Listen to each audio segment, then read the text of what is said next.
আসসালামু আলাইকুম। এই কলির যুগে কিছু কিছু মানুষ আছে যারা অভিনয় দেখে কাঁদে আর বাস্তবতা দেখলে হাসে। খুচরো পয়সার আওয়াজ সবসময় বেশি হয় আর বড় নোটের কোনো শব্দ হয় না। সবসময় নিজের মূল্য সবাইকে বোঝাতে যেও না, চুপ থাকো, সময় তোমার মূল্য সবাইকে বুঝিয়ে দেবে।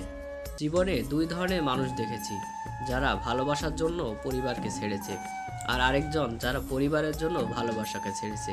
তবে পার্থক্য এখানে একটাই, যারা পরিবারের জন্য ভালোবাসাকে ছেড়েছে তারা পরবর্তীতে পরিবারের ভালোবাসাও পায় নাই, নিজের ভালোবাসাকে তো আগেই ছেড়েছে।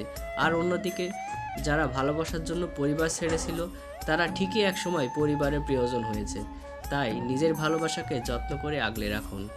ভালোবাসা হারাইলে ভালোবাসা পাওয়া যায় না, তাই কারো মন রাখার জন্য নিজের ভালোবাসাকে বিসর্জন দিয়েন না। কালো যুবতীর চিন্তা সবসময় বিয়ে নিয়ে, আর বেকার ছেলেটির চিন্তা সবসময় চাকরি নিয়ে। অথচ কালো বলে কেউ অবিবাহিত থাকে না, আর বেকার বলে কেউ না খেয়ে মরে না। সৃষ্টিকর্তা এই দুটি জিনিস আমাদের জন্য ঠিকই বরাদ্দ করে রেখেছেন।